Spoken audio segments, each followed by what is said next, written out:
Hello.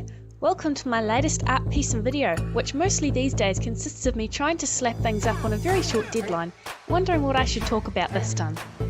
I was originally going to survey all the countries and compare them to each other, just to see what's going on in the world, but I ended up stumbling across this very interesting issue that's going on in Japan at the moment, and it tickled my feminist bone so much I've since decided to dedicate this entire video ranting about that.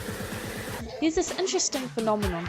It's currently affecting Japan's construction industry, where, due to a declining birth rate and Japan's reluctance to open themselves up to immigrants, they're trying to get more women involved in the workplace, as in double their numbers.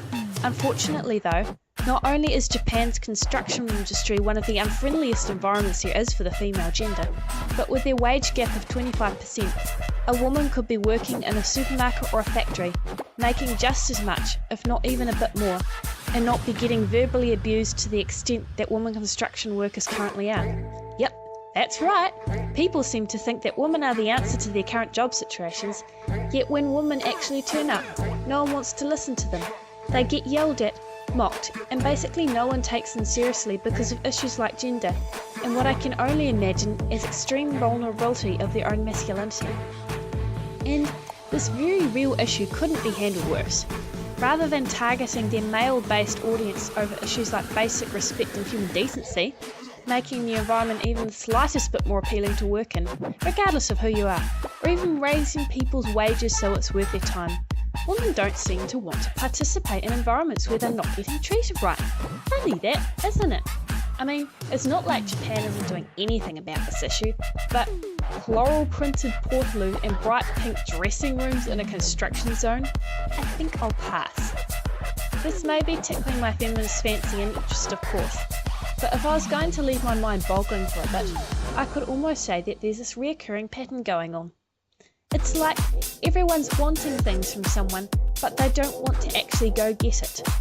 America, for example, has recently been cracking down on immigration and kicking out all their foreigners, and as a result, all their crops are rotting. They sit there whining and kicking up a fuss about how all their food is starting to spoil, but don't want to improve the wages or working conditions where the average person even wants to be there in the first place.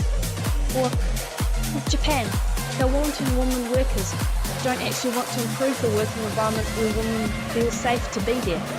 Even just looking at general society, there's this whole toxic culture, and I'm not going to name names, so I'm not seen as unfairly biased or judgmental. But there's this one social group which seems to be wanting all the time and attention of the other social group, but then they'll go around putting them down, making them out to be inferior, or they'll be absolutely disgusting and unpleasant to the second social group, then go around whining, "Oh, I'm so nice, why won't you give me everything I'm wanting from you?" and calling them all sorts of names because they won't get their own way. And the situation's gotten so ridiculous and absurd that if anyone ever tries to speak up about things or go, "Well, maybe they don't want to be around you because you're so horrible," the response almost always is, "Oh, not all of us are horrible, why can't you be grateful that we aren't all like that?" And it just goes nowhere. You cannot go around demanding the world from people, then not do anything to make your demands at least somewhat appealing. It's supply and demand. Why should a person give you X, Y, Z if you're not willing to offer A, B, C?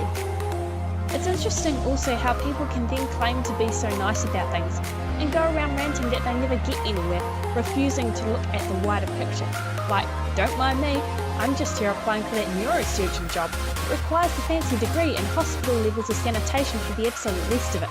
You should totally hire me because I'm nice. I couldn't care less about whether I slice right through a person's main artery or take a chainsaw to their brain, but I know what I'm doing because I'm nice. Not all of us are plotting to commit mass genocide. Not all of us want the world to burn. You should totally give me special treatment because of that. Sitting here, not even regarding anything I've said.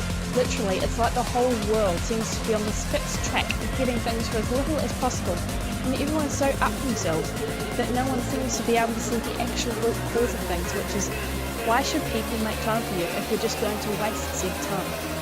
And I'm sorry, but can you not see how ridiculous things are? I know I'm more than probably coming across as a bit pedantic about things, but from a completely detached viewpoint, I just can't understand how people can want an XYZ situation, but not put in said XYZ amount of effort and requirement. or be cold, think of me, whatever you may choose. That's basically all it boils down to. Everyone has their own issues and is trying to get by.